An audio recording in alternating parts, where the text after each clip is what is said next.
Sebuah lompatan besar dari perusahaan yang menghadirkan merek semen terkemuka, SIG Presents. Inovasi mortar terbaik yang pernah diciptakan.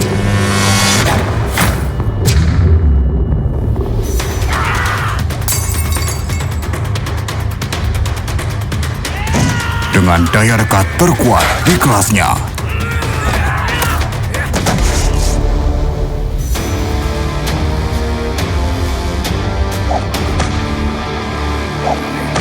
Lebih mudah diaplikasikan.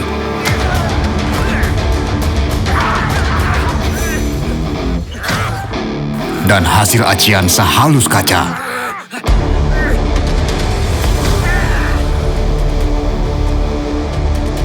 Direkomendasikan ahli bangunan, arsitek hingga pemilik rumah.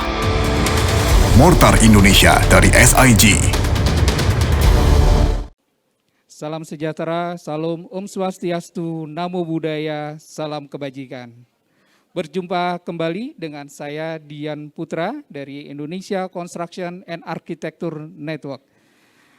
Terima kasih, puji syukur kehadirat Allah SWT bahwa kita pada hari ini dalam cuaca yang terang, yang cerah, kita bisa berjumpa, bersilaturahmi kembali dalam rangka seri webinar ICAN Mortar Indonesia 2021 dengan tema Adaptive Reuse Architecture.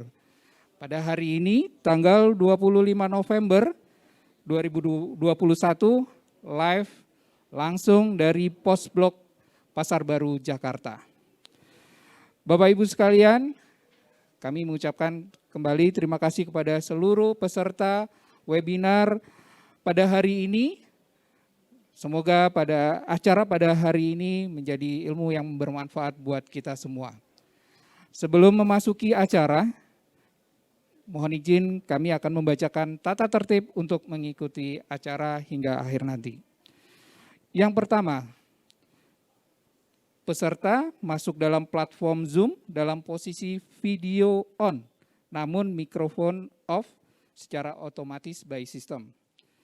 Yang kedua, mohon memastikan laptop atau komputer atau HP Bapak Ibu sekalian dalam keadaan penuh atau tersedia baterai, maksud saya tersedia pasokan listrik. Yang ketiga, mohon memastikan kondisi internet dalam keadaan stabil. Yang keempat, peserta dapat menggunakan fitur chat jika ingin mengajukan pertanyaan. Selanjutnya, peserta nantinya akan mendapatkan e-sertifikat yang dikirimkan melalui email yang didaftarkan. Jadi mohon memastikan Bapak Ibu nanti mengisi daftar hadir selama acara berlangsung.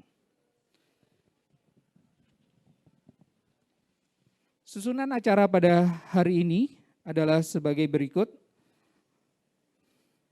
Pembawa acara membuka webinar, membacakan tata tertib, mengenalkan moderator dan menyerahkan acara ke moderator oleh saya sendiri, Dian Putra dari Indonesia Construction and Architecture Network. Selanjutnya pengantar webinar dan pembacaan CV materi oleh yang terhormat Bapak Norman Prakoso, IAI. Beliau merupakan Principal Architect dari Centrium Architect. Alhamdulillah beliau sudah hadir di sini. Selamat siang Mas Norman. Selamat siang Pak Dian, terima kasih atas kesempatannya. Terima kasih sudah hadir. Yang kedua, acara kedua adalah presentasi oleh pembicara pertama, yaitu Bapak Yakob Gatot Surarjo, co-founder of M-Block and Post Block, dan juga beliau merupakan Principal of Arcadia Architect. Alhamdulillah beliau juga sudah hadir di sini. Terima kasih Pak Yakob. Pagi-pagi tadi sudah buru-buru terbang dari Padang untuk acara kita semua. Terima kasih Pak Yakob. Terima kasih Mas Dian. Selanjutnya pembicara yang kedua yaitu Bapak Fritz Randy Sinaga. Beliau Specification and Technical Manager dari Mortar Indonesia. Beliau juga sudah hadir di sini. Terima kasih Pak Fritz. Terima kasih Mas Dian untuk undangannya, sama-sama. Ya, terima kasih. Dan yang terakhir nanti sesi tanya jawab akan dipandu oleh Bapak Norman Prakoso dan kita berharap nanti on time jam 16.00 kita selesai penutupan acara nanti. Baik, tidak berlama-lama Bapak Ibu sekalian, untuk menyingkat waktu dan tempat kami serahkan kepada Pak Norman Prakoso. Mas Norman, waktu dan tempat untuk Mas Norman. Terima kasih.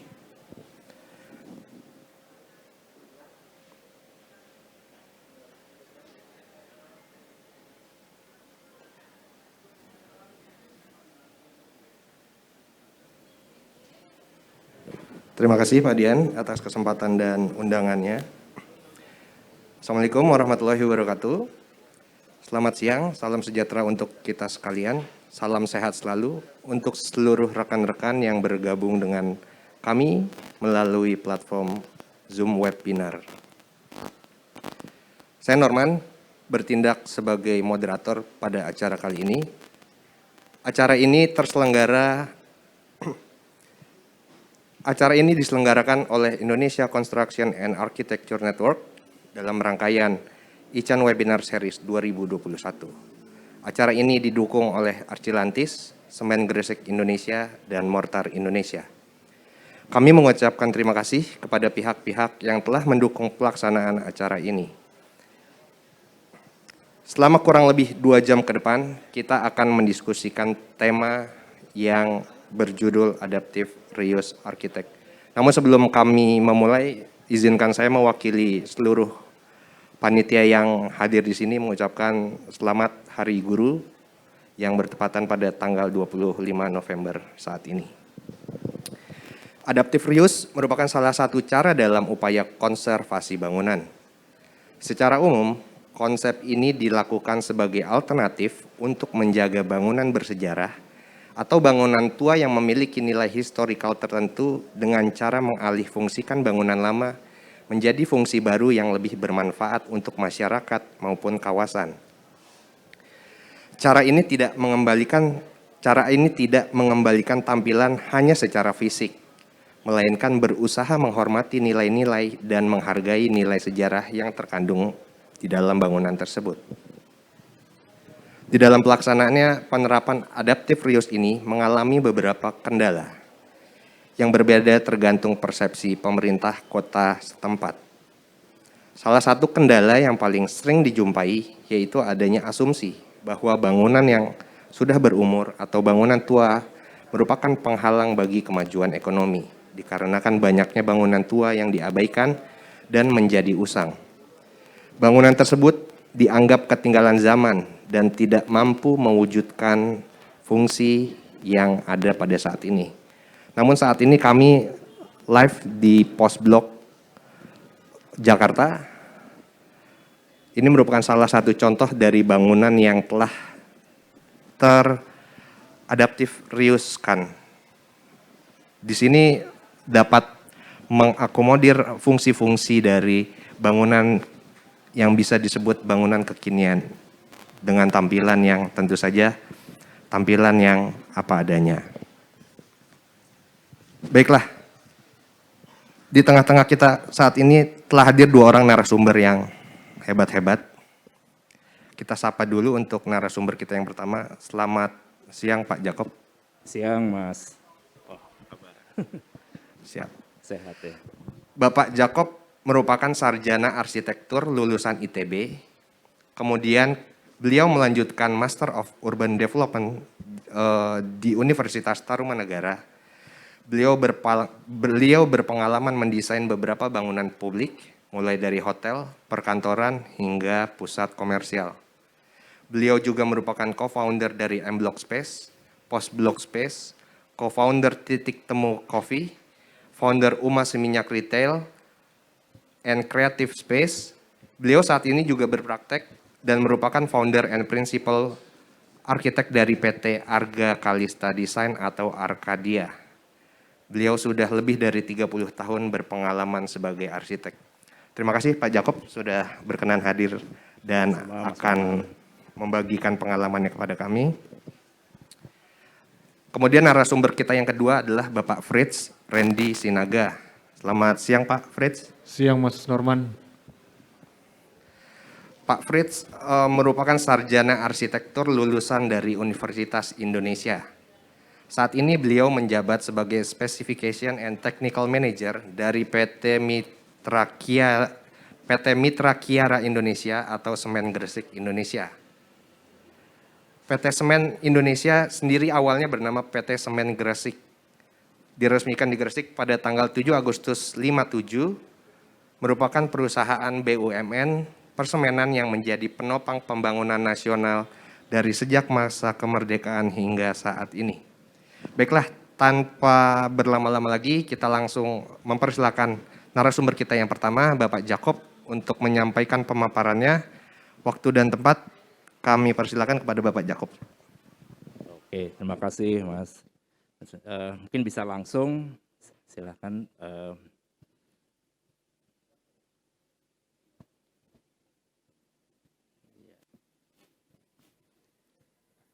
Iya, selamat siang rekan-rekan semua yang mungkin hadir di rumah atau dimanapun.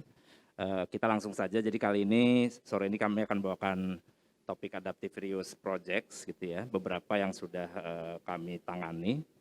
Next, langsung.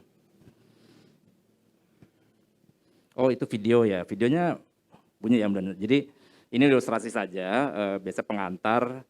Video ini adalah lokasinya di M Block Space. Jadi dulu dia adalah gang yang ya semak belukar lah, istilah terbengkalai begitu ya. Tapi setelah kami olah menjadi M Block Space, yang justru punya ide ini adalah para usernya gitu ya, IO-nya. Nah itu yang menyenangkan dari kegiatan Adaptive Reuse ini, ternyata bukan hanya kami, tapi justru yang lebih kreatif itu para usernya. Oke, next. Ya, ini sekilas tentang saya mungkin tuh yang belum kenal. Jadi tadi sudah disebutkan oleh Mas Norman, memang saya pernah punya pengalaman beberapa jenis project, yaitu high-rise tower juga, lalu komersial, sport club atau clubhouse begitu ya. Dan yang belakangan ini adalah proyek-proyek jenis adaptive reuse. Yang mana sebetulnya memang baru 3 tahun belakangan ini saya terlibat sebetulnya di sini. Jadi sebelumnya memang belum pernah, proyek M Block adalah yang pertama gitu. Jadi cukup menyenangkan juga untuk saya sebagai arsitek yang punya pengalaman ini gitu. Next. Ya, sebelumnya ya, sebelum masuk ke proyek-proyek kami dari Arcadia, mungkin untuk sekedar pengantar saja bahwa kita pasti sudah kenal sebetulnya proyek-proyek adaptive reuse.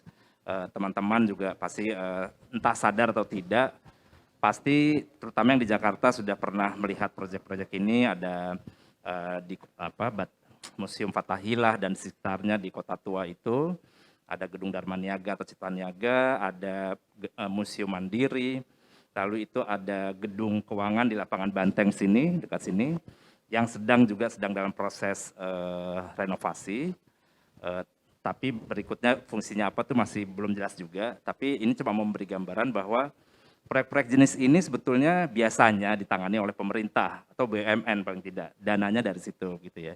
Lalu fungsinya umumnya tuh entah kenapa kalau jadinya ke museum, mungkin yang bukan paling mudah, memang sesuai juga kepentingan BUMN tersebut gitu ya. Ya, next. Ya, ini isinya ya, kita udah tahu lah kalau ke Museum Mandiri atau Museum Bank Indonesia atau Pasar Ikan dan seterusnya, jadinya hanya museum gitu ya. Tentu saja tidak salah gitu ya, fungsi museum ini dari Project Adaptive Reuse sangat baik sekali, terutama untuk edukasi ke anak-anak gitu. Cuma saya rasa di Jakarta saat itu ya, kalau kita ngomong 3 tahun lalu tuh belum ada project yang sifatnya adaptive reuse, tapi juga yang mengakomodir kegiatan masa kini lah, terutama dari anak-anak mudanya gitu ya. Next. Ya, ini jadi waktu kami ditawari lahan di Peruri yang sudah 20 tahun kosong di perumahan itu, yang ada di gambar kanan bawah itu kan kompleks perumahan staffnya ya. Waktu itu ada 2 gudang dan 16 unit perumahan yang ditawarkan kepada kami dan pokoknya Peruri minta ini harus diaktifkan, entah apa bentuknya. Tapi kami tentu mempelajari karakter M Block itu dulu apa sih sebagai pusat gaulnya anak muda di Jakarta tahun 80-an gitu ya. Tapi mulai ditinggalkan karena mulai munculnya mal-mal dulu ya. Begitu pelan-pelan ditinggalkan, mulai jadi daerah yang degradasi begitu.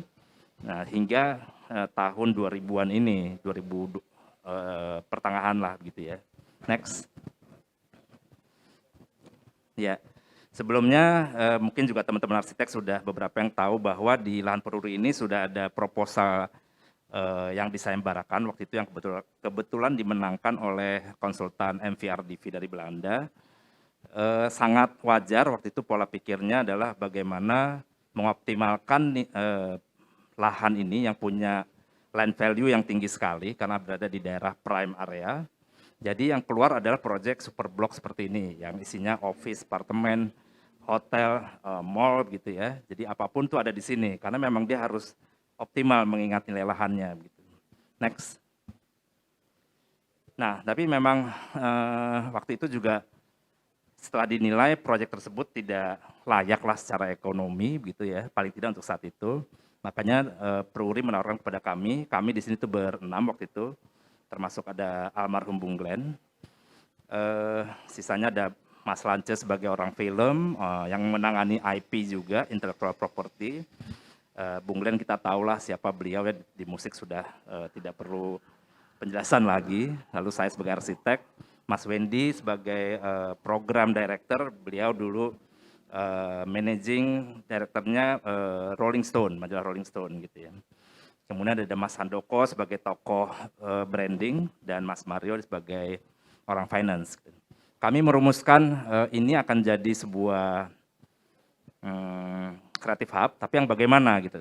Jadi kalau mungkin ada yang belum tahu, M Block tuh bukan sekedar blok M dibalik, tapi M tuh dari musik gitu.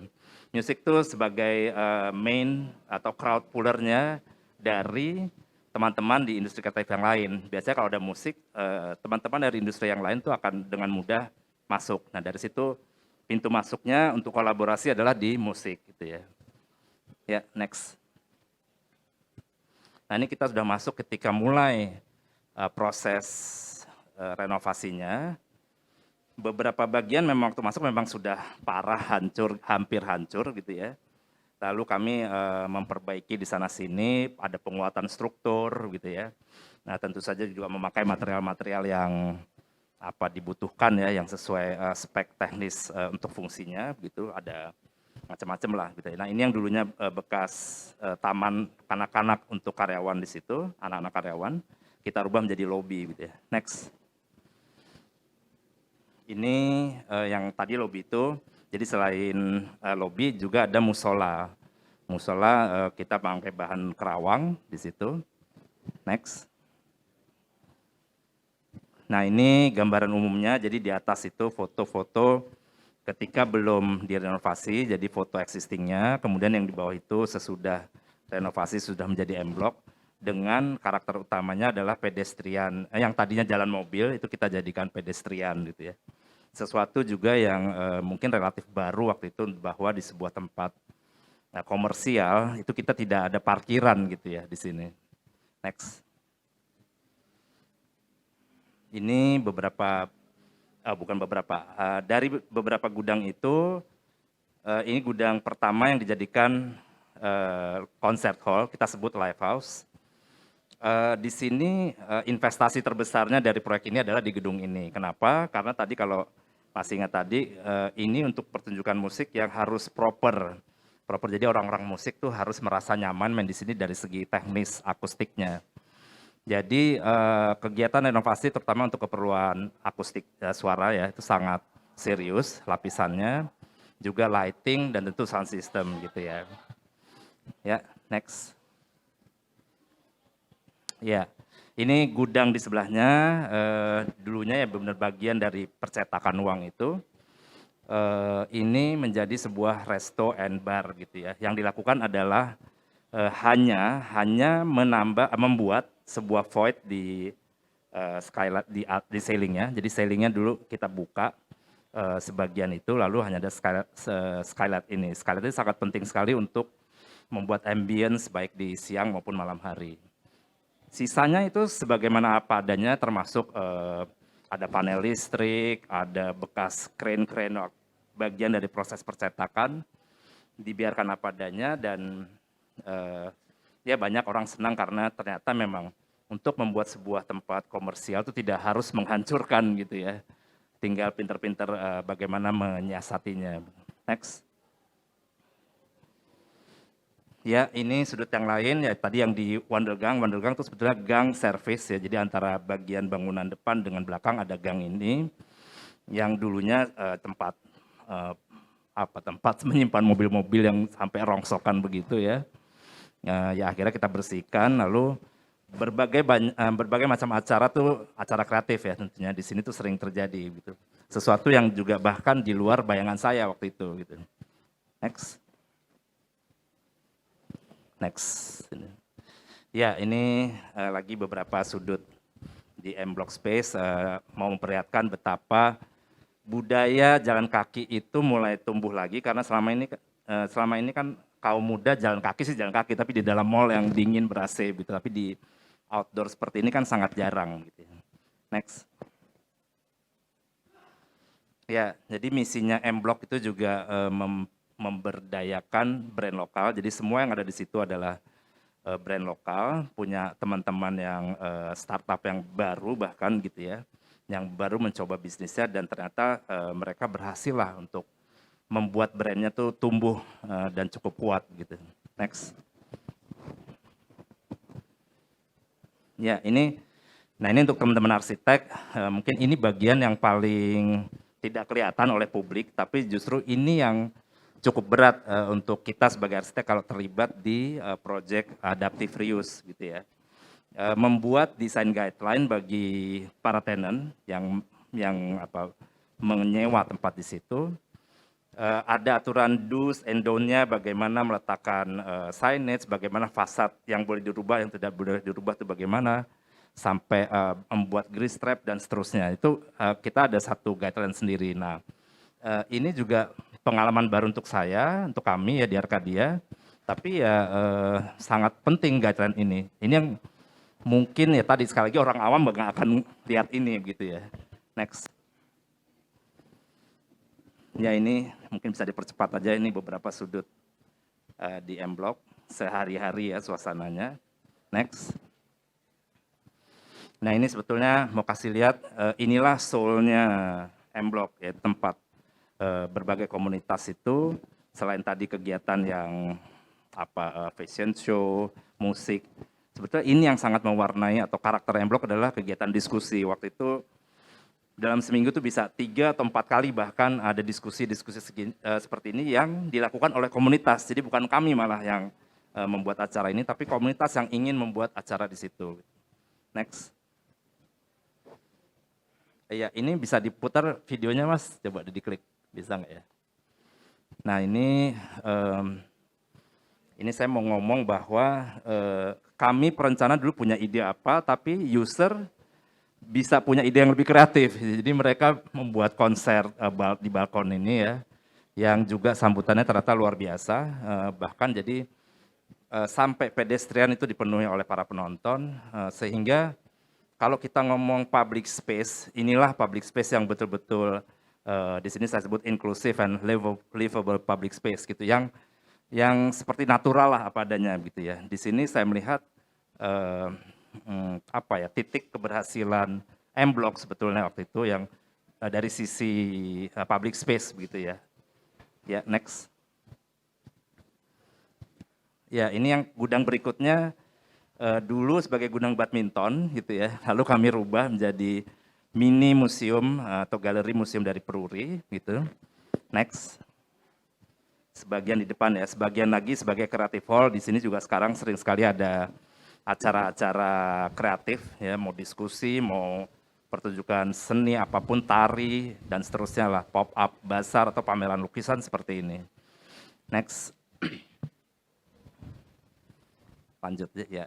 Nah, ini yang terakhir adalah gudang gudang terakhir maksud kami ya, yang dirubah fungsinya menjadi M Block Market. M Block Market ini kalau ada yang tanya apa sih bedanya sama supermarket yang lain, jadi dia itu adalah tempat showcasing dari brand-brand produk lokal UKM ya, UKM atau UMKM bahkan gitu ya, untuk dipajang di sini. Yang produk ini di tempat lain itu biasanya kurang mendapatkan tempat yang layak gitu ya, tapi di sini justru menjadi pelaku utama gitu. Next. Ini beberapa sudut lain di M-Block Market yang sebelum dan sesudah ya bisa kita lihat segala sudut ya, karena space-nya kecil kita manfaatkan seoptimal mungkin gitu. Bahkan seperti ini Sunset Deck menjadi area yang sangat favorit sekali gitu ya. Lagi-lagi itu di luar perkiraan kami sebagai desainer. Jadi antara desain dengan user itu bisa beda nanti kejadiannya ya. Next. Ya, ya. Dari M-Block setelah orang banyak mengenal M-Block, lalu ini ada BUMN lain yang meminta, yang kita di sini sekarang di Postblok itu meminta untuk coba diaktifasi juga Postblok. Ini kita tentu saja mempelajari karakter pasar baru dulu ya sampai kemarin itu seperti apa. Kita pelajari sejarahnya, apa ya, karakternya lah, karakter sebagai sebuah tempat yang berbeda dengan Blok M. Tentunya nanti ini larinya ke program atau aktivitas di sini yang juga harusnya beda dengan Blok M gitu ya. Nah ini usulan kami, bahkan kami mengusulkan adanya connecting dari Postblok sini ke depan ke seberang, karena sekarang kalau teman-teman datang ke sini suka agak susah kan kita nyebrang. Padahal tuh banyak orang dari sana atau sebaliknya dari sini ke sana gitu ya. Next. Ya ini layout dari Postblok tahap 1, di belakang nanti kita ada perluasan tahap 2, yang putih itu. Ya, ini gambar proposalnya, lalu yang kanan itu gambar yang aktualnya, kanan bawah. Next. Ini ya beberapa sudut di Postblok, termasuk kita di sini sekarang di sayap barat gitu ya di sini. Ya, next. Ini situasi di dalam di main hall-nya. Yang dulu bekas counter pelayanan pos, tapi kita rubah menjadi creative shops gitu di sana ya, di sayap kiri kanannya ini. Next.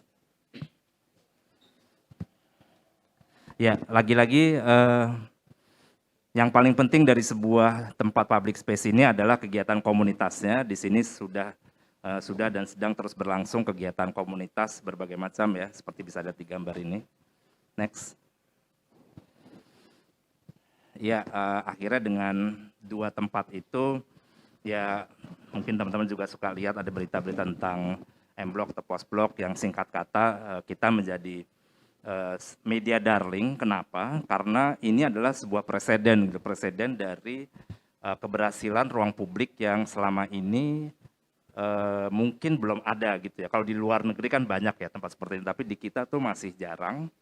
Jadi ini kenapa media juga suka sekali meliput kami gitu. Next. Ya, ini berikutnya kami akan mengerjakan pos Surabaya, disebut Postblok Surabaya, sama menempati kantor posnya mereka di daerah Kota Tua Surabaya, menjadi sebuah kreatif hub yang lain gitu. Next. Ini percepat aja.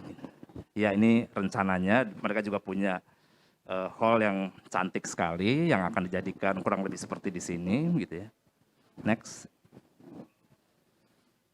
Ya, di sebelah belakangnya tuh sebenarnya punya gedung Telkom, tapi nanti akan jadi satu kesatuan antara pos dan Telkom, menjadi satu kompleks besar untuk Postblok Surabaya ini. Ini akan menjadi live house-nya di sana. Next. Nah, ini yang juga sudah mulai di Jogja, di area namanya Jogja National Museum, kita sebut Jogja JNM Block. Ada beberapa gedung, yang ini dulu adalah kampus isi, tapi baru tahap 1 yang sudah diaktifasi dan sehari-harinya seperti ini kegiatannya. Ya, next. Tahun depan kami juga ada rencana mengerjakan kantor pos Medan. Untuk informasi ini, kantor pos Medan adalah, menurut saya ini adalah gedung kantor pos tercantik di Indonesia, karena dia mempunyai rotunda yang bagus sekali, seperti lihat di kanan bawah itu ya, sangat bagus sekali gitu. Next. Ya juga, next, saya baru kembali dari Padang, sebetulnya mengurusi ini tadi, kita sudah akan mulai membuat sebuah proyek adaptive reuse yang lain, yaitu bekas pabrik seng gitu ya, yang akan kita olah menjadi sebuah creative hub. Gitu. Sambutan di sana teman-teman kemarin sih luar biasa ya, kita ajak tour begitu, mereka sudah sangat antusias sekali gitu. Saya rasa itu dulu mungkin ya, selebihnya dari tanya jawab saja nanti. Terima kasih teman-teman. Ya, Mas Norman silakan.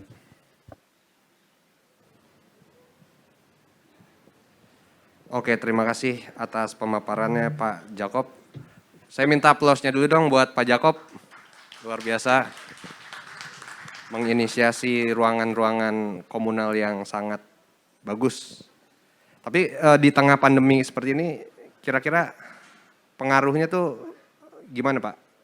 Kan itu ruang komunal seperti itu kan kita crowd, terus di satu sisi harus ada pembatasan itu. Ya, gimana, dari Pak? segi prokes ya. Ya. Ya, tentu saja kita mengantisipasinya dengan mulai dari pintu masuk kan mungkin tadi juga Mas Norman merasakan harus cek di aplikasi Peduli Lindungi, lalu setiap saat ada petugas yang mengontrol sudah berapa sih pengunjung yang masuk sampai jumlah tertentu di M-Block maupun di sini tuh beda-beda ya jumlahnya. Tapi kalau sudah melewati batas itu lalu dilakukan ini penutupan dulu. Jadi nanti tunggu 10 orang keluar, 10 orang masuk gitu. Itu terutama malam minggu ya yang seperti itu tuh.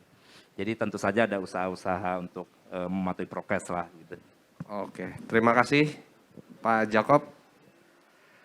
Kemudian kita langsung saja masuk ke narasumber kita yang kedua, yaitu Bapak Fritz Sinaga. Kepada Bapak Fritz, waktu dan tempat saya persilakan. Terima kasih Mas Norman untuk kesempatannya. Sebelumnya ini saya juga mau mengucapkan kata yang luar biasa nih ke Pak Jakob, karena kemarin saya nggak sering ke M-Block ataupun ke Pos-Blok, ini baru pertama kali. Ke Pos-Blok ini baru pertama kali, walaupun sebenarnya rumah nenek saya itu dekat sini Pak. Rumah nenek saya di Budi Utomo. Jadi sebenarnya ke sini tuh jalan kaki bisa sebenarnya. Tapi pas tadi saya baru lihat masuk, surprise juga dengan hasil adaptive reuse yang dipakai oleh Pak Jakob dengan tim. Dan akhirnya bisa menjadikan bangunan yang tadi mungkin sudah nggak bisa kepakai lagi, sekarang jadi hidup banget. Dengan berbagai macam story yang mungkin lebih ke arah kita ya Pak ya, nasional ya, produk-produknya, dan itu luar biasa. Dan kami pun dari Mortar Indonesia juga sangat mendukung hal-hal seperti ini, yang harapannya ini pun juga bisa menjadi suatu hal yang menjadi percontohan bagi tim yang lain yang mungkin nantinya bisa mengikuti jejak Pak Jakob. Kalau tadi mungkin sudah dilihat ada beberapa contoh yang akan rilis, mungkin kalau kita bilang di tahun-tahun ke depan, itu yang mungkin kita akan tunggu juga. Oke, mungkin bisa dimulai presentasi saya akan coba sharing. Kami dari Mortar Indonesia adalah satu produk mortar yang merupakan inovasi terbaru dari Semen Indonesia Group. Bisa next slide? Kalau kita berbicara Semen Indonesia, mungkin rekan-rekan sekalian yang sekarang menonton melalui Zoom ataupun YouTube, bahwa Semen Indonesia adalah brand produsen semen terbesar saat ini di Indonesia. Kalau kita berbicara brandnya ada Semen Gresik, Semen Padang, Semen Tonasa, Semen Andalas, dan yang terakhir yang baru kita akuisisi adalah Dynamix, merupakan suatu produsen semen yang memang sudah tidak perlu ditanyakan lagi. Dan sekarang, bisa next slide, Semen Indonesia Group membuat satu perusahaan disebut dengan Mortar Indonesia. Jadi setiap produk turunan semen nantinya akan masuk ke dalam produk mortar. Bisa next slide? Kalau kita berbicara mortar itu seperti apa? Mungkin beberapa sudah mengetahuinya. Mortar itu adalah produk yang sudah terdapat di dalamnya semen dan pasir. Jadi kalau misalnya biasanya dulu kita harus beli semen terpisah dengan pasir terpisah, sekarang di mortar kita cuma tinggal buka saknya, campur dengan air, kemudian diaplikasikan. Jadi kalau saya sering analogikan mortar itu seperti kopi instan. Jadi kalau kita bicara kopi instan, di dalamnya sudah ada creamer, sudah ada kopinya, sudah ada gulanya. Cuma tinggal diseduh pakai air, langsung diminum. Jadi yang membedakan nanti antara satu dengan yang lainnya adalah jumlah airnya. Tapi kalau bubuk di dalamnya itu pasti semuanya sama. Mau saset A, saset B, saset C, dari yang paling pertama sampai yang terakhir pasti sama. Dan mortar pun seperti itu. di dalam satu produk mortar instan, di dalam satu saknya, antara sak yang A dan sak yang B itu semuanya formulasinya sama. Nah itu yang berbeda kalau kita berbicara semen konvensional, kalau kita berbicara konvensional, kita beli semen, kita beli pasir terpisah, kita bawa ke lapangan, terus kita takar, tapi ada takaran yang bilang 1:7, 1:6, tapi kan kayaknya di lapangan nggak mungkin tuh ya kita nakar-nakar sendiri, pasti akhirnya pakai feeling. Nah kalau udah berbicara feeling, siapapun yang ngerjain bisa hasilnya beda-beda nih. Saya yang ngerjain atau Mas Norman atau Pak Jakob atau tim aplikator yang mengerjakan, pasti hasilnya bisa berbeda-beda. Nah itulah yang dijawab dengan menggunakan mortar instan, di mana kekhawatiran itu dijawab dengan formulasi yang konsisten dari satu sak dengan sak yang lainnya. Next. Ini adalah bahan baku yang terdapat di dalam mortar, ada semen, ada pasir, dan ada filler, dan ada aditif. Jadi kalau berbicara semen mortar instan, yang membedakan dengan semen konvensional, selain dia lebih praktis, kemudian di dalamnya memang bahan bakunya ada yang ditambahkan kalau kita berbicara mortar instan. Ada filler dan ada aditifnya. Next. Ini adalah pabrik kami ada di Narogong, Cilengsi, dengan kapasitas pabrik sampai 375.000 ton per tahun. Jadi sangat besar, sangat mampu untuk bisa mensuplai kebutuhan proyek-proyek baik dari Sabang sampai Merauke. Next. Nah ini adalah satu poin penting yang mungkin menjadi satu konsiderasi kepada rekan-rekan sekalian kenapa harus memilih mortar Indonesia. Karena mortar Indonesia didukung oleh, seperti yang saya sampaikan sebelumnya, oleh Semen Indonesia Group dengan deretan semennya yang sudah kita ketahui sebelumnya. Dengan adanya dukungan ini, ketersediaan material semen sebagai bahan baku dan kontinuitas kualitas mulai dari awal sampai akhir, inilah yang kita jaga. Di beberapa produsen mortar lainnya ini agak sulit karena mereka tidak mempunyai pabrik semennya sendiri, sehingga harus mengambil dari pabrik semen lainnya yang terkadang pun ada ketentuan evaluasi-evaluasi yang menyebabkan harus ada pergantian produsen semen mereka. Nah kalau mortar Indonesia karena sudah menjadi bagian dari Semen Indonesia Group, itu semua bisa terjaga baik dari sisi kualitas maupun ketersediaan pasokan bahan bakunya. Next. Ini kurang lebih proses untuk membuat mortar mulai dari proses pengeringan pasir, pengayakan pasir, kemudian material itu ditimbang, baru di mix, baru di packaging. Jadi ini menunjukkan bahwa step-step yang sebelumnya harus kita lakukan sebelumnya di project itu dilakukan sebelumnya di pabrik. Sehingga yang dilakukan nanti oleh aplikator ataupun tukang itu seperti cuma tinggal buka sak, campur air, aplikasi. Dia nggak perlu ngayak lagi, dia nggak perlu nimbang-nimbang lagi takaran 1:5, 1:6-nya, tapi dia bisa langsung aplikasikan saja. Next. Ini perbandingan kira-kira antara konvensional dengan mortar, secara garis besar mortar itu lebih praktis, lebih mudah diaplikasikan, pekerjaannya pun lebih cepat, lebih bersih juga, karena kita hanya membutuhkan space yang kecil untuk membuat suatu adukan. Biaya pemeliharaan pun juga bisa lebih rendah dibandingkan konvensional karena kita meminimalisir adanya crack, meminimalisir terjadinya sagging pada keramik maupun granit, dan hal-hal lainnya. Dan yang paling penting juga untuk homeowner, dengan menggunakan mortar kita bisa lebih mudah untuk menghitung kebutuhan saknya ini ada berapa sih. Untuk misalnya kita punya dinding 10 meter persegi, 10 meter persegi butuh berapa sak ya? Kalau kita berbicara semen konvensional agak sulit. Perlu beli berapa sak semen, perlu beli berapa cold pasir, dan sebagainya. Tapi kalau kita berbicara mortar instan, di dalam satu sak sudah tertera daya sebarnya berapa. Contoh, nanti kita akan lihat sama-sama daya sebar dari masing-masing produk, dari situ kita bisa tinggal bagi kebutuhan luasan area yang kita akan aplikasikan berapa besar. Next. Ini salah satu kelebihan juga dari mortar, bahwa dengan menggunakan mortar setting time menjadi lebih cepat.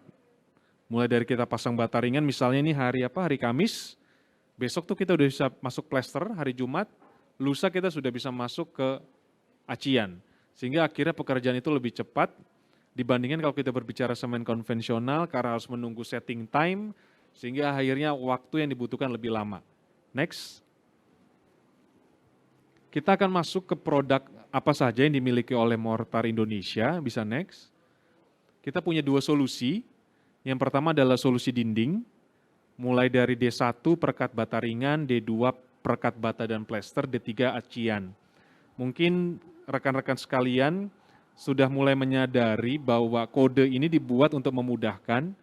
Jadi D sebagai huruf depan itu sebenarnya menginisiasikan terhadap dinding. Jadi solusi dinding depan hurufnya akan D. Jadi ke depannya nanti kalau ada produk lainnya depannya hurufnya untuk dinding D semua. Dan 1, 2, 3 ini menunjukkan urutan pekerjaan. Kalau kita mau pasang dinding, pasti kita mulai dari pasang bata ringan dulu, itu D1. Setelah bata ringannya jadi, baru kita masuk ke D2 sebagai plesteran. Setelah plesterannya jadi, masuk ke D3 untuk acian. Nah yang kedua, solusinya adalah solusi keramik. Kita punya dua solusi, ada perekat keramik K1 dan perekat granit K2. Nanti akan saya jelaskan lebih detailnya setelah ini. Next. Kita masuk ke solusi dinding, yang pertama adalah D1, perekat bata ringan, next. Ini adalah D1, perekat bata ringan, biasanya yang memang paling menarik untuk dilihat adalah mengenai daya sebar. Karena dari daya sebar ini kita tahu kebutuhan material yang kita harapkan nantinya ketika kita bangun sesuatu berapa. Contoh kalau misalnya kita lihat sama-sama di sini, di data teknisnya D1 ini mampu mencapai daya sebar 16 meter persegi dengan catatan menggunakan bata ringan dengan tebal 7,5. Tapi kalau menggunakan tebal bata ringan 10, daya sebarnya berkurang menjadi 10 meter persegi. Hal ini hanya bisa dicapai jika dan hanya jika ketebalan aplikasinya di 3 mili. Artinya apa? Kalau tebal aplikasinya lebih daripada itu, berarti daya sebarnya akan berkurang. Yang menjadi pertanyaan adalah bagaimana caranya bisa kita membuat konsistensi ketebalan itu benar-benar 3 mili. Nah kalau rekan-rekan lihat, di sebelah kanan itu ada yang kita sebut dengan roskam bata ringan atau roskam gerigi. Dengan roskam gerigi atau bata ringan ini akan memudahkan aplikasi perekat dan membuat ketebalan itu konsisten di 3 mili semuanya. Bisa next? Bisa di play videonya? Dengan menggunakan roskam ini kita bisa lihat ketebalannya itu semua akan rata mulai dari kiri sampai ke kanan. Dan menggunakan roskam ini pun juga kita bisa mengaplikasikan seluruh permukaan atau luas penampang dari bata ringan itu sendiri.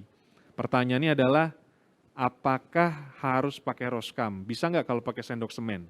Jawabannya bisa, tetapi memang ada kelemahannya. Kelemahannya adalah kalau menggunakan sendok semen, ketebalannya akan berbeda dari kiri ke kanannya.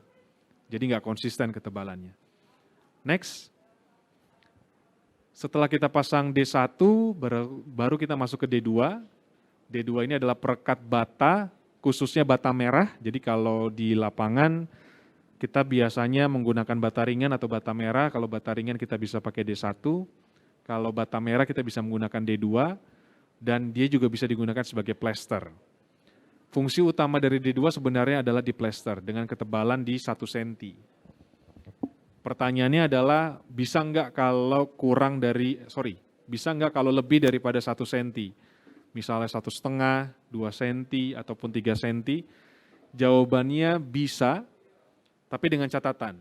Kalau di antara 1 sampai 1,5 cm kita bisa aplikasikan sekali layer. Tapi kalau di antara 2 sampai 3 cm kita multi layer. Multi layer itu apa? Jadi 2 kali aplikasinya. Hari ini kita pasang 1 cm, besok 1 cm lagi menjadi 2.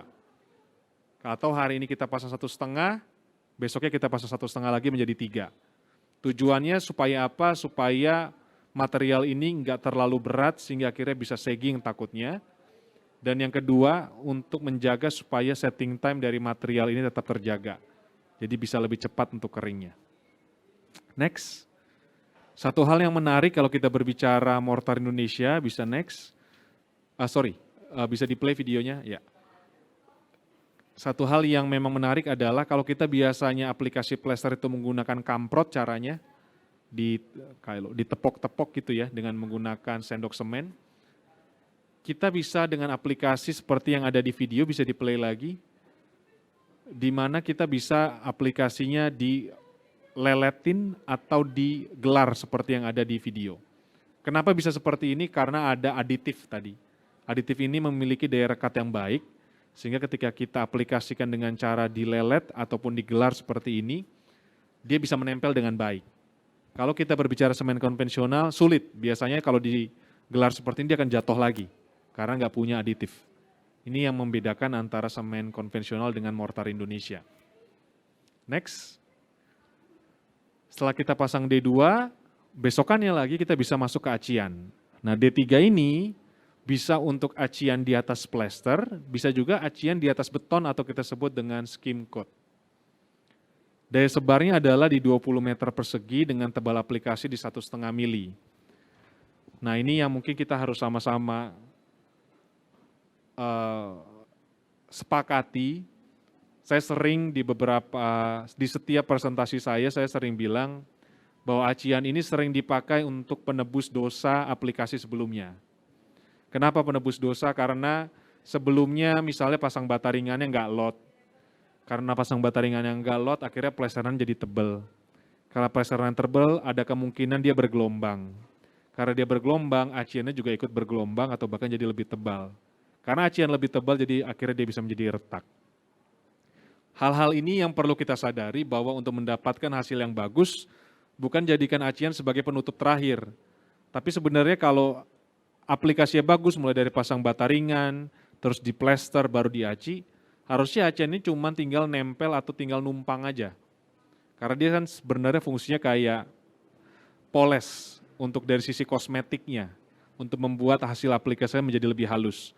Makanya ketebalan aplikasi yang kita rekomendasikan sebenarnya nggak tebal-tebal banget, cuma 1,5 mili aja. Dengan 1,5 mili kita bisa mendapatkan hasil acian, kalau tagline kami adalah hasil acian sehalus kaca. Karena memang aciannya sangat halus, dengan daya sebarnya bisa sampai 20 meter persegi. Jadi kalau 3 mili berarti berapa daya sebarnya? Ya tinggal dibagi 2 aja, berarti 10 meter. Next. Ini salah satu rekomendasinya jadi adalah dengan cara kita melakukan biasanya 2-3 layer. Layer pertama untuk menutup pori-pori pada plesteran, baru layer kedua dan layer ketiga sebagai finishingnya.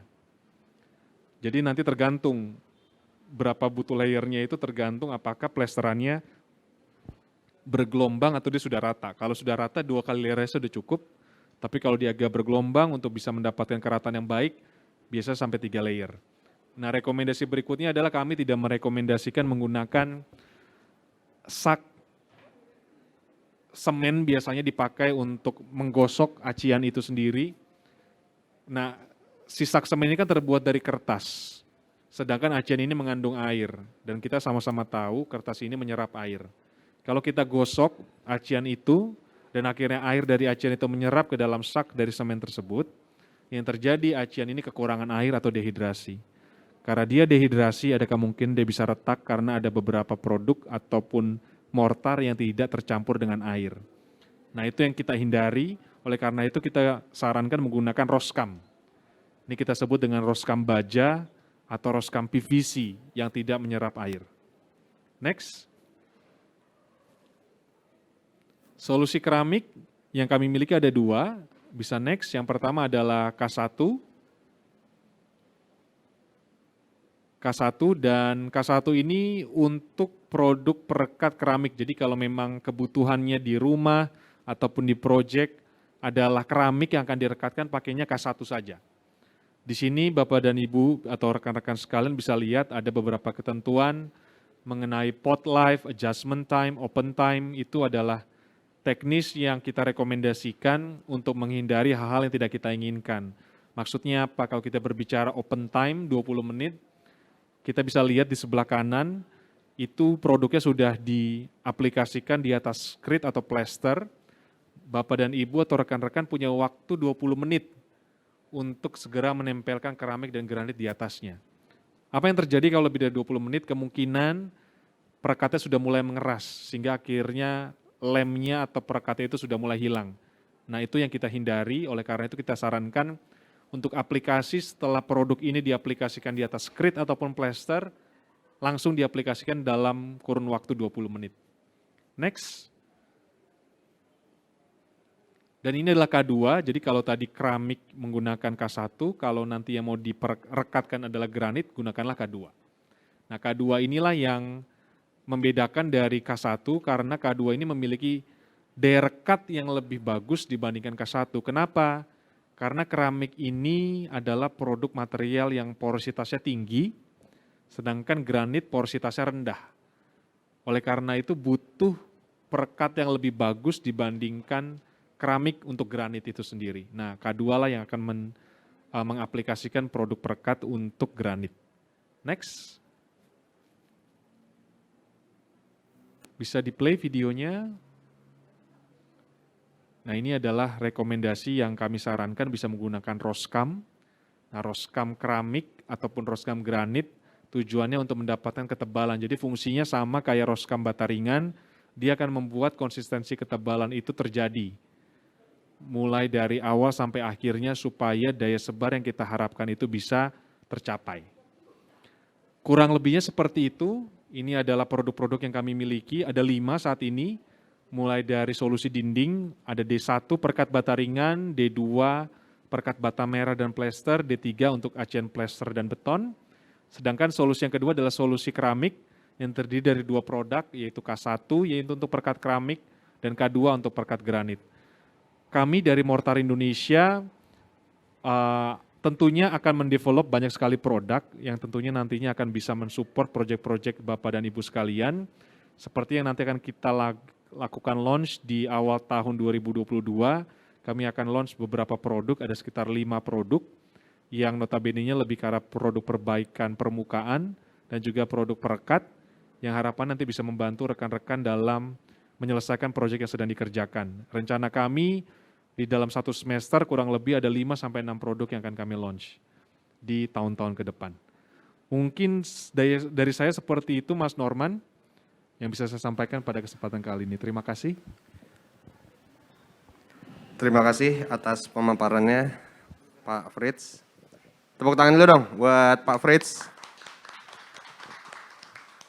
Untuk rekan-rekan yang bergabung melalui webinar Zoom, apabila memiliki pertanyaan bisa langsung tulis di kolom Q&A.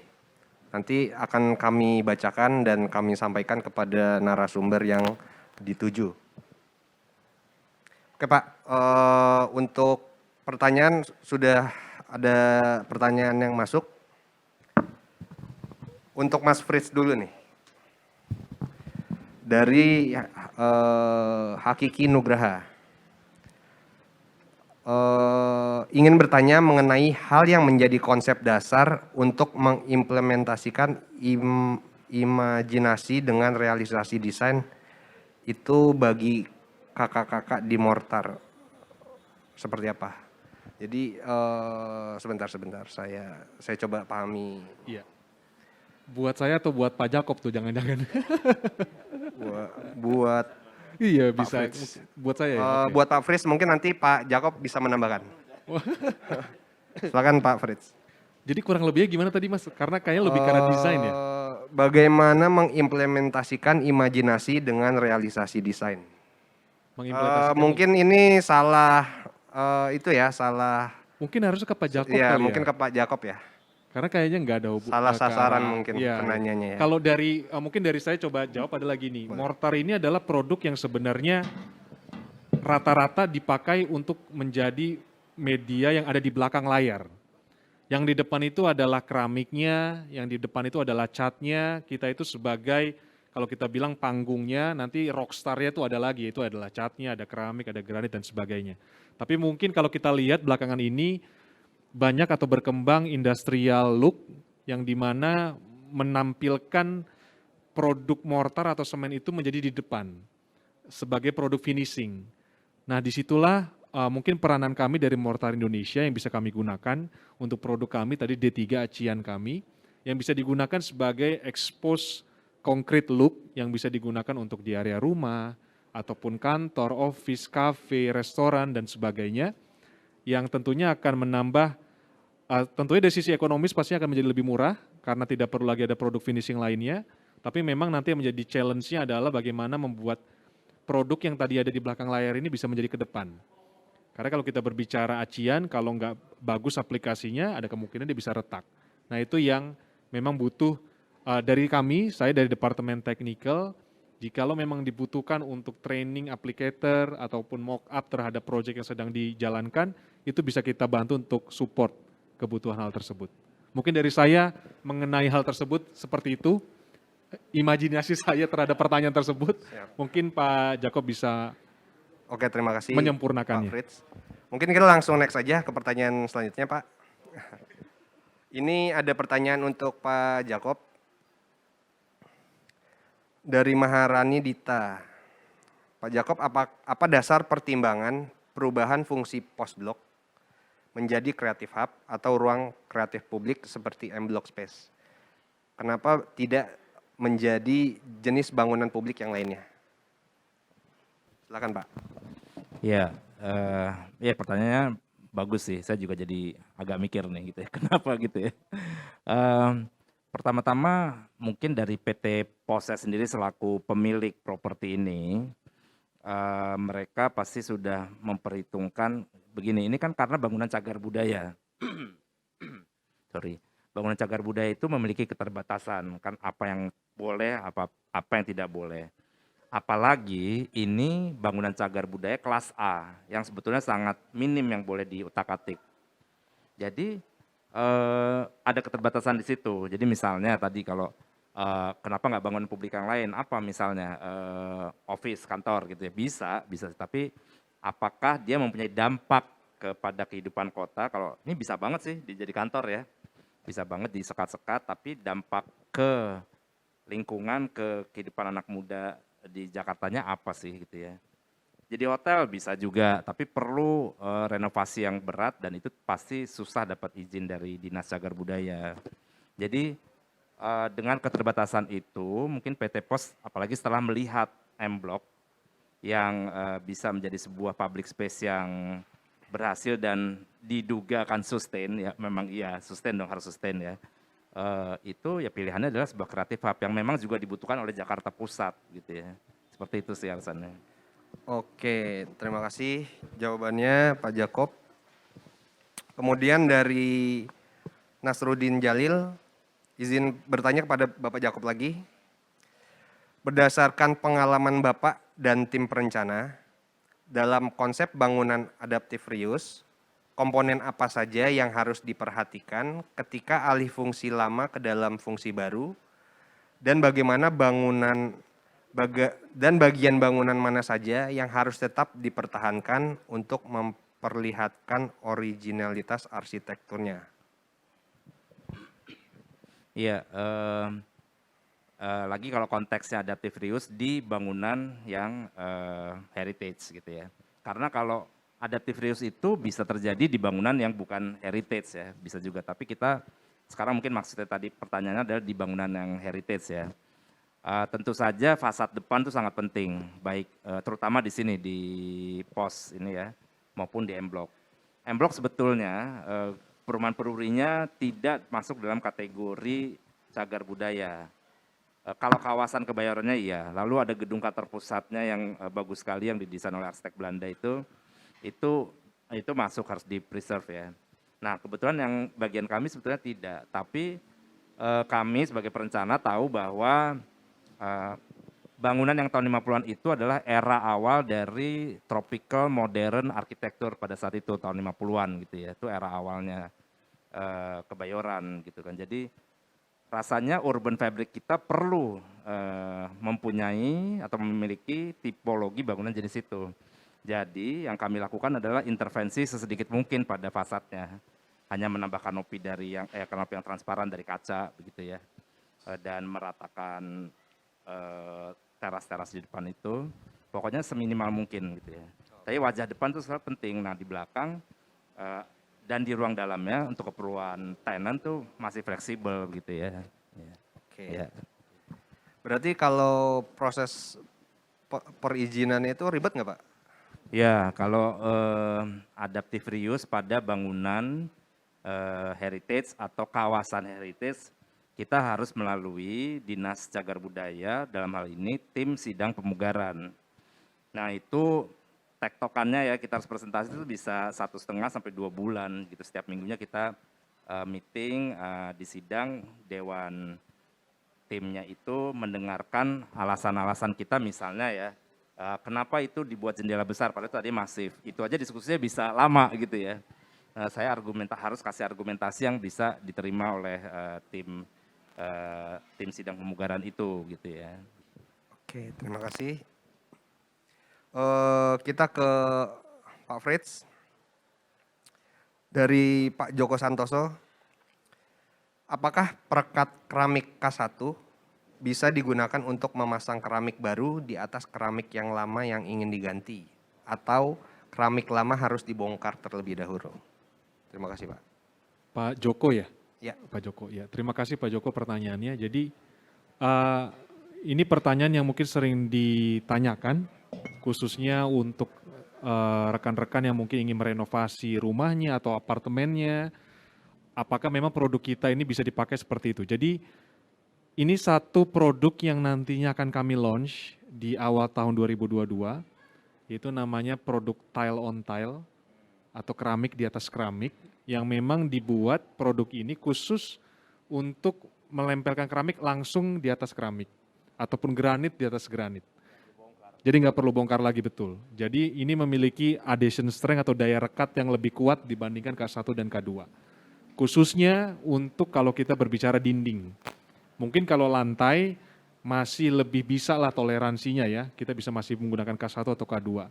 Tapi kalau untuk dinding yang dimana di situ akan ada gravitasi, nah ini nggak boleh main-main. Nah ini yang kita harus menggunakan produk yang memang khusus, itu yang akan kami launch di awal tahun 2022 nanti Pak. Ya. Oke, berarti kita tunggu di tahun 2022. Ya, sebentar lagi. Sebentar lagi. Kira-kira tinggal sebulanan lagi lah. Tinggal sebulan lagi. Tinggal sebulan Siap. Kemudian pertanyaan untuk Pak Jakob dari Febrione Rahmanti.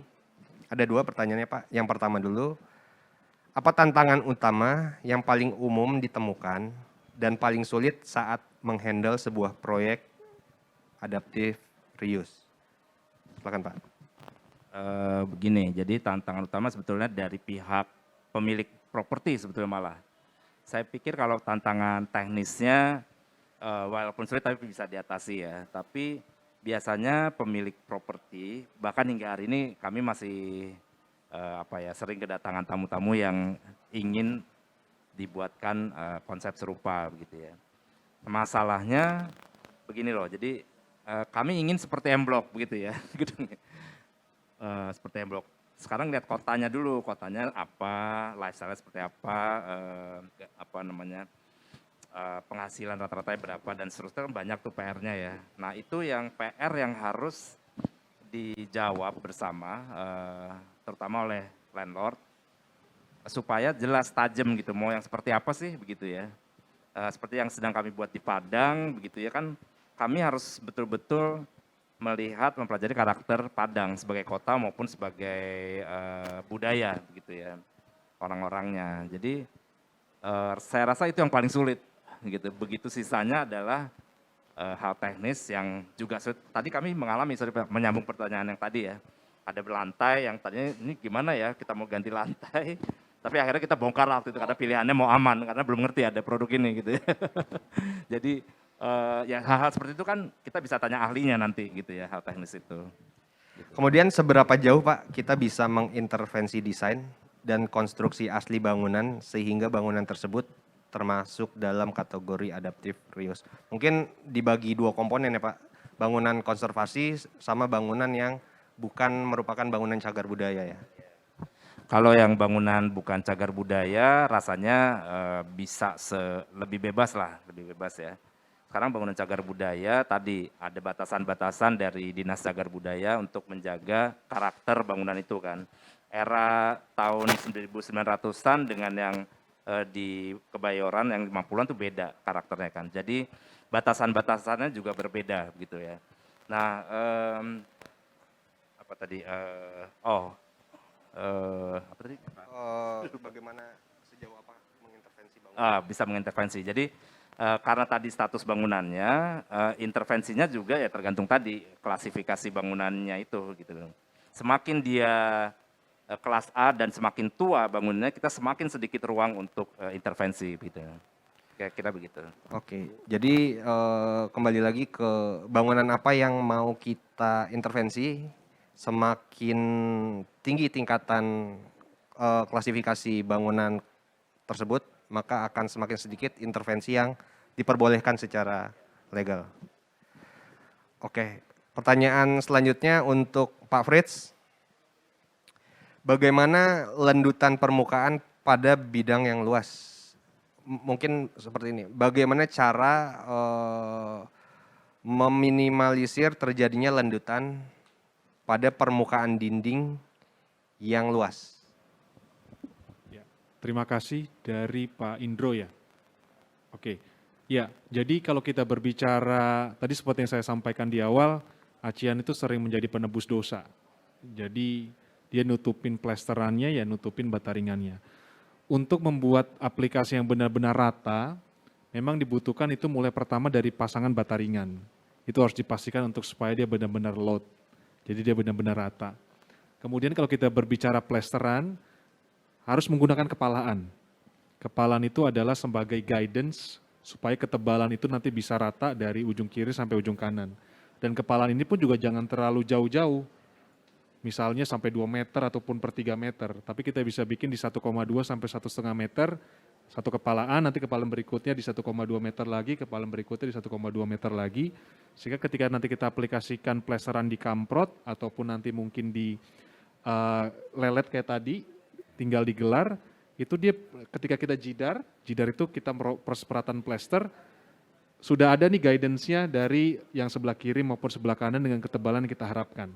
1 cm atau 1,5 cm. Setelah itu baru masuk ke acian. Nah, acian ini memang harus dibuat, dia build layer by layer, jadi nggak langsung sekali aplikasi langsung selesai. Tapi aplikasi pertama tujuannya untuk menutupi pori-pori plesterannya dulu, baru terakhir nanti finishing terakhir sebagai finishing hasil acian yang akan entah dia akan dicat ataupun dia akan diekspos, seperti itu. Kalau untuk ketahanan terhadap jamur yang mungkin terjadi itu seperti apa, Pak? Ya, ini juga menjadi salah satu pertanyaan. Memang yang membedakan antara mortar dengan konvensional adalah yang paling besar itu adalah pasir. Kalau kita berbicara 1:7, 1:6, 1 itu kan semennya. 7 atau 6 itu adalah pasir. Jadi volume pasir dalam suatu adukan itu paling gede dibandingkan yang lainnya. Sehingga pasir ini kalau kita berbicara mortar, kita sudah melakukan seleksinya itu di pabrik, dimulai pasirnya dikeringkan, kemudian kita bagi sesuai dengan agregat yang diharapkan.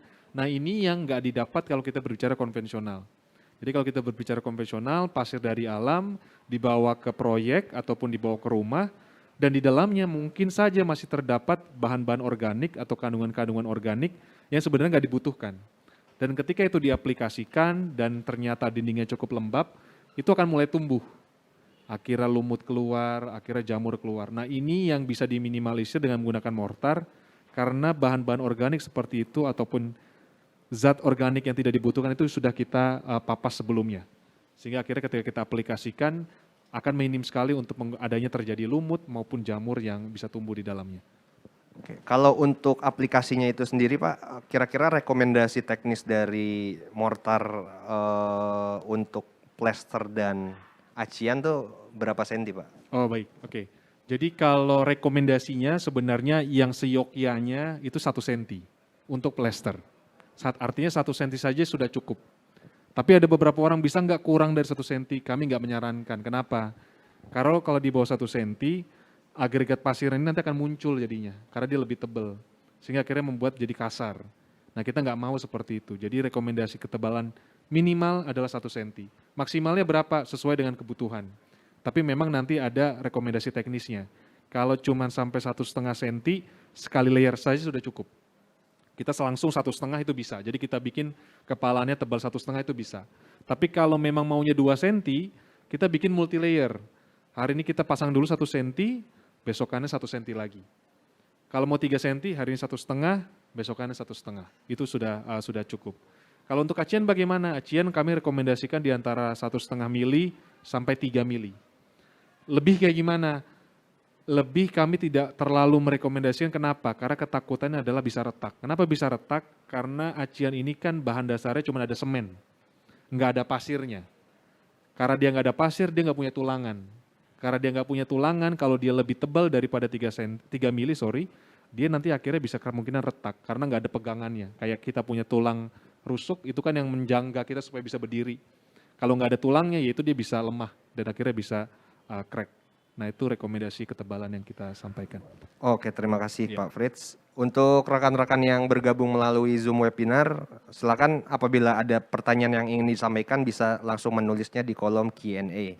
Nah, untuk Bapak Jakob, apakah mungkin kalau seandainya konsep dari adaptive reuse ini diaplikasikan kepada satu kawasan, bukan ke buildingnya, tapi ke kawasannya? Kira-kira seperti apa, Pak? Oke, kalau kita ngomong kawasan dan artinya lebih dari satu bangunan gitu ya, besar ya. Saya bayangin paling tidak kawasan tuh berapa? 5 hektar, 10 hektar gitu ya. Sebetulnya kami sedang ada penawaran seperti itu. Jadi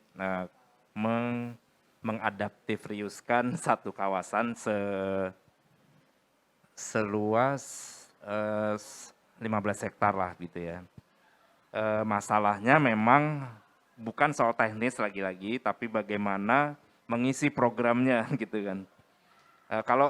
Kalau sebagai arsitek senang-senang aja tuh dapat proyek yang ngutak-ngatik bangunan begini, senang banget kan, sebesar atau seluas mungkin tuh senang gitu ya. Tapi saya juga berdiri di dua sisi, dalam hal ini sebagai pengelola dari ruang Riang yang jadi sebagai operator lah istilahnya. Sebagai operator kan kita mengoperate misalnya nih hotel ya, hotel bintang 1 dengan hotel bintang 5 kan tingkat kesulitannya beda begitu ya. Persyaratannya beda-beda dan SDM-nya juga beda kualifikasinya. Jadi sama, itu bisa saja, tapi lagi-lagi mampukah siapapun itu ya, orang itu atau lembaga itu melakukannya gitu. Berarti stakeholder-nya memang harus solid ya Pak? Harus Betul, punya visi yang betul. sama ya untuk melakukan hal tersebut. Baik, kita lanjut untuk Pak Fritz. Pak Fritz, bagaimana rekomendasi untuk membuat acian dinding expose di bagian eksterior rumah? Ya, terima kasih untuk pertanyaannya. Ini ya mungkin prinsipnya dulu. Prinsipnya adalah bahwa produk mortar ataupun semen sebenarnya bukan didesain untuk terekspos di luar. Artinya terkena cahaya matahari maupun terkena hujan yang cukup ekstrim. Jadi panas dingin, itu sebenarnya nggak didesain seperti itu. Dia memang harus ditutup, jadi makanya ditutup sama dengan cat ataupun dengan keramik ataupun dengan granit. Tapi kalau di dalam, di interior nggak ada masalah. Karena suhu ruangan, jadi nggak ada masalah. Tapi bagaimana kalau ternyata kebutuhannya adalah di eksterior? Kami sarankan memang menggunakan lapisan pelindung lagi yang sifatnya mungkin transparan, yang tujuannya untuk menjaga supaya dia nggak kena UV berlebihan. Kalau kebutuhannya, ini kalau kita berbicara di lab ya, di lab, kami juga melakukan berbagai trial di lapangan, di lab. Kami menggunakan acian dan itu memang terekspos di luar. Terkena cahaya matahari, terkena hujan, kurang lebih sudah 6 bulan. Itu memang ada keretakan tapi tipis sekali. Tapi kalau kita berbicara untuk bangunan yang sustain, yang kita harapkan bisa bertahan terus dalam jangka waktu yang lebih lama daripada itu, kami menyarankan memang menggunakan lapisan coating atau protective coating, itu bisa dari produsen cat dan sebagainya, yang memang warnanya transparan. Tujuannya untuk mencegah supaya dia tidak retak. Tapi ada hal lain lagi juga, bahwa di beberapa desain ya memang nggak apa-apa retak. Ya as it is saja gitu, sesuai yang terjadi aja, ya memang itulah reaksi yang terjadi ketika dia bertemu dengan alam, dia akan ada terjadi retak, ada yang mungkin lebih gelap di sisi sebelah sini, di sini akan lebih terang. Memang bukan didesain untuk seperti cat kan ya, kalau cat kan kita ngeblok semuanya akan sama semuanya. Tapi ya memang untuk melihat bahwa bangunan ini memang bertumbuh gitu jadinya. Yang tadinya sebelumnya seperti ini, ketika dia bertumbuh akhirnya memang ada perubahan di dindingnya tersebut, itu pun ada juga. Jadi memang tergantung nanti dari, kalau kita bilang yang punya bangunannya ini maunya seperti apa. Gitu. Kalau kita melakukan pemasangan sesuai rekomendasi teknis dari Pak Fritz, itu kira-kira ketahanan bangunan itu bisa berapa lama tuh Pak Iya. ketahanan untuk plester dan aciannya itu? Sebenarnya akan sangat lama sekali. Artinya kalau menggunakan rekomendasi yang ada dengan rekomendasi ketebalannya, setting time yang dilihat. Jadi tadi kalau kita berbicara setting time, misalnya kita pasang hari ini plester hari ini, tapi ada yang minta, saya pengen hari ini langsung aci juga. Kami nggak terlalu merekomendasikan. Kenapa? Karena plesteran ini butuh waktu juga untuk dia setting, dia bereaksi, baru nanti akan ditutup sama acian. Kalau ditabrak, misalnya ini plester jam ini, 2 jam lagi mau langsung diaci.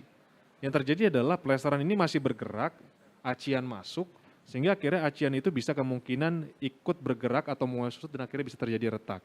Nah itu yang kita tidak sarankan. Jadi kalau rekomendasinya sesuai, akan lama sekali sih harusnya. Jadi maksudnya kita memang nggak punya penelitian yang dalam jangka waktu berapa lama, tapi sepanjang yang kita lihat selama ini bangunan-bangunan yang menerapkan data teknis yang disesuaikan dengan rekomendasi produsen, itu akan bertahan lama.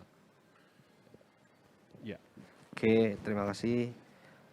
Untuk Pak Jakob, kira-kira setelah M-Block Space dan Post Block ini viral ya Pak, terus kira-kira ke depannya tuh Bapak, apa yang ingin Bapak kejar lagi gitu Pak? Kira-kira apa di Jakarta tuh mau bikin tempat yang sama tapi di setiap wilayah tuh ada, misalkan Jakarta Utara ada, Jakarta Timur ada, itu kira-kira gimana Pak? Ya, sebetulnya lagi-lagi saya juga baru menyadarinya setelah proyek M-Block selesai dan bagaimana berbagai pihak menyambut antusias. Jadi begini, dulu kan era tahun berapa ya, mungkin bapaknya kita, tahun 70-an, 80, itu anak-anak muda ngumpulnya di, suka denger ini nggak istilah gelanggang olahraga atau pemuda ya, atau gelora gitu kan, banyak tuh di setiap kecamatan ada tuh. Mereka berkumpul di situ, aktivitas olahraga dan kesenian gitu ya. Itu era itu. Nah sekarang dengan era digital seperti ini, tetap dong anak-anak muda juga butuh tempat ya untuk berkolaborasi.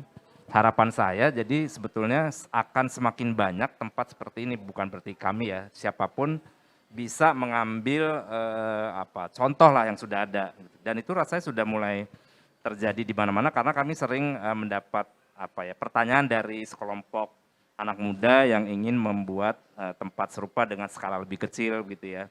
Ya kita pasti akan support sekali gitu karena artinya tempat seperti ini memang dibutuhkan gitu ya oleh kita bahkan sampai tingkat kabupaten lah kalau perlu gitu ya.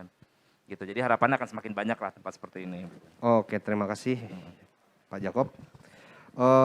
Pertanyaan untuk Pak Fritz. Apakah produk mortar Indonesia kompatibel dengan semua merek produk bata ringan yang tersedia di pasar? Kenapa kejadian finishing penutup seperti keramik sering lepas? Ya, terima kasih. Berarti 2 pertanyaan itu ya Mas Norman ya? Ya, pertanyaan pertama, apakah kompatibel dengan semua merek bata ringan? Ya. Jawabannya kompatibel. Kami dalam proses trial juga, kami nggak pilih-pilih bata ringan. Artinya bata ringan yang tersedia di toko bangunan, apapun itu ada yang berat, ada yang lebih ringan, ada yang pori-pori lebih besar, ada yang pori-pori lebih kecil. Itu kami gunakan dan sampai saat ini tidak ada masalah. Dan biasanya juga kalau untuk perkat bata ringan kita melakukan tes angkat Mas Norman. Jadi tes angkat itu misalnya ada 2 bata ringan, kita di bata ringan pertama kita aplikasikan perkat, tempel di atasnya, baru kita langsung angkat. Nah itu nggak ada masalah untuk setiap produk bata ringan yang kita selama ini lakukan mock-up ataupun trial. Itu yang pertama. Yang kedua, kenapa sering terjadi keramik lepas? Oke, ya. Kalau kita berbicara perekat, ini harus dilihat ada beberapa faktornya. Pertama, semakin besar dimensi dari keramik maupun granitnya, ketebalan dari perekat itu harus semakin tinggi. Kalau kita lihat tadi di data teknis kami, rekomendasi ketebalan adalah 3 mili, tapi itu dengan catatan. Dimensi keramik atau granitnya adalah di ukuran 30-30 atau 40-40. Naik ke 50-50 atau naik ke 60-60, ketebalan itu harus semakin tinggi. Kenapa? Karena kalau kita berbicara keramik dan granit, ini adalah produk yang dimanufaktur di pabrik, di mana dengan dibakar dengan suhu yang sangat tinggi. Ketika dia semakin besar dimensinya, ada kemungkinan dia agak melenting di bagian tengah.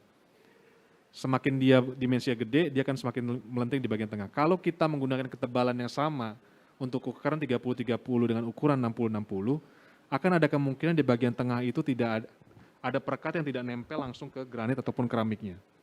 Itu yang mungkin kita sering dengar ada keramik yang popping. Kenapa popping? Karena ada udara yang terjebak di situ, dan ketika ada mual susu terjadi dari beton naik ke atas, ini akan bisa membuat dia crack ataupun popping. Itu yang pertama. Yang kedua, terkadang dalam proses aplikasi itu tukang ataupun aplikator tidak merekatkan produk perekat itu ke semua bodi keramik ataupun granitnya.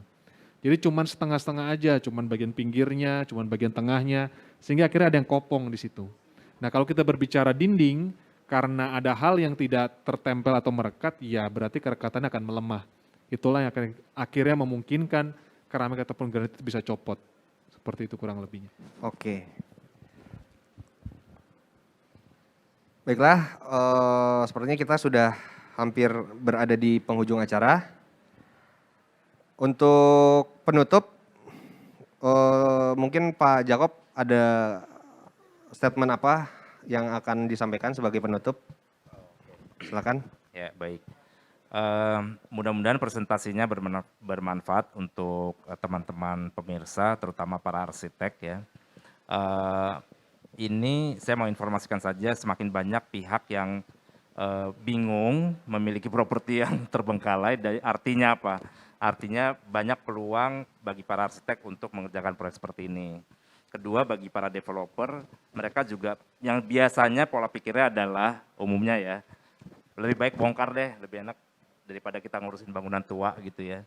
Nah, ini ada contoh yang dimana boleh dibilang kita bisa sustain kok kalau kita mempertahankan bangunan ini asal tahu caranya. Jadi mudah-mudahan ini bisa menjadi inspirasi bagi para arsitek maupun bagi para pemilik properti gitu.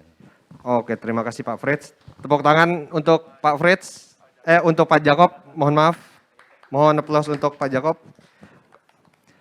Kemudian Pak Frits, silakan Pak closing statement-nya. Ya, terima kasih Mas Norman. Kami dari Mortar Indonesia sebagai produsen mortar yang didukung oleh Semen Indonesia Group sebagai produsen semen terbesar di Indonesia saat ini, kami tentunya akan mengembangkan dan akan mendevelop banyak produk ke depannya yang tujuannya untuk bisa mensupport proyek-proyek dari Bapak dan Ibu sekalian. Tadi seperti yang Pak Jakob juga sudah sempat sampaikan, di beberapa kondisi proyek adaptive reuse ada beberapa produk yang mungkin kita bisa saling kerjasama, mungkin seperti produk keramik di atas keramik, ataupun kebutuhan nanti misalnya expose acian, itu pun kita bisa lakukan, yang tujuannya untuk bisa mensupport proyek-proyek yang ada. Tentunya produk-produk turunan semen itu akan sangat banyak sekali.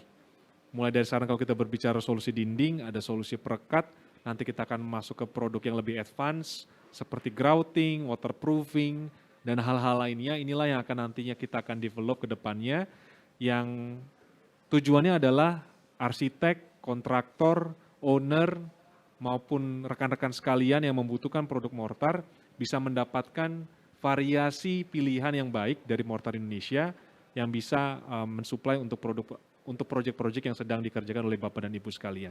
Mungkin itu yang bisa saya sampaikan Mas Norman, dan dari saya sebagai Departemen Teknikal, kami pun juga memiliki fasilitas-fasilitas yang bisa dipakai oleh customer, seperti mock-up ataupun trial untuk training produk, maupun supervisi di lapangan hingga handling komplain, itu yang akan kami lakukan untuk bisa mensupport rekan-rekan sekalian dalam proses aplikasi produk di proyek yang sedang dikerjakan. Ya, terima kasih Mas Norman. Terima kasih, mohon aplaus untuk Bapak Frits.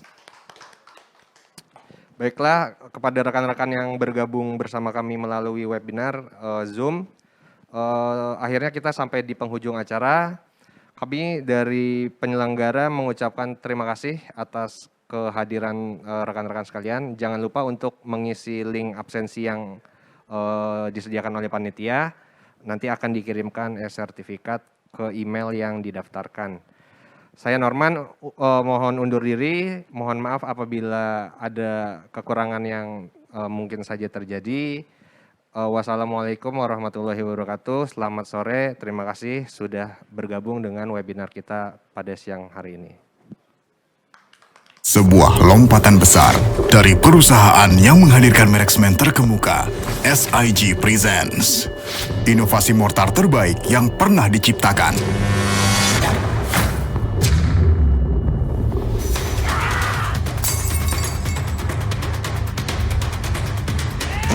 Dengan daya rekat terkuat di kelasnya.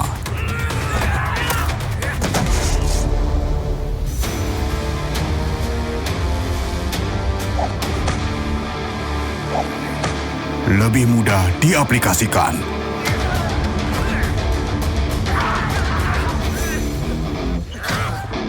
Dan hasil acian sehalus kaca.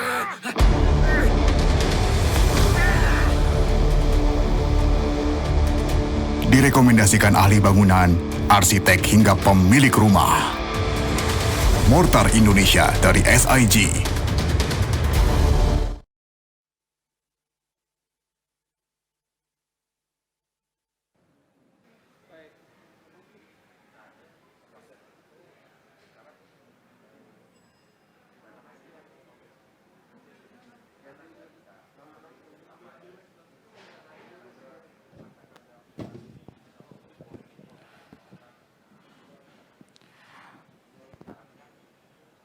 Baik, terima kasih. Demikian acara webinar ICAN Mortar Indonesia Webinar Series 2021. Acara sudah selesai. Untuk itu, atas nama Indonesia Construction and Architecture Network, Mortar Indonesia, dan seluruh pendukung acara, termasuk Arsilantis, mengucapkan terima kasih sebesar-besarnya kepada seluruh pemateri pada hari ini, yaitu Bapak Yakob, Bapak Fritz, dan juga Pak Norman selaku moderator pada hari ini. Kami mengucapkan terima kasih juga kepada seluruh Bapak Ibu yang telah hadir mengikuti acara dari awal hingga akhir, dan juga kami juga mengucapkan permohonan maaf jika ada kekurangan-kekurangan pada pelaksanaan hari ini. Untuk informasi acara selanjutnya, Bapak Ibu bisa mengikuti seluruh rangkaian atau seluruh informasi acara melalui Instagram @architecture_network maupun di SIG Solusi. Bapak Ibu sekalian, acara sudah berakhir. Jangan lupa selama acara ini kami sudah membagikan link daftar hadir. Mohon memastikan Bapak Ibu bisa mengisi daftar hadir untuk bisa menerima e-sertifikat yang akan kami kirimkan selambat-lambatnya 7 hari setelah acara ini selesai. Dengan demikian, saya Dian Putra undur diri. Sekali lagi mengucapkan terima kasih dan juga sampai jumpa di acara-acara kami selanjutnya. Billahi taufiq walhidayah. Assalamualaikum warahmatullahi wabarakatuh.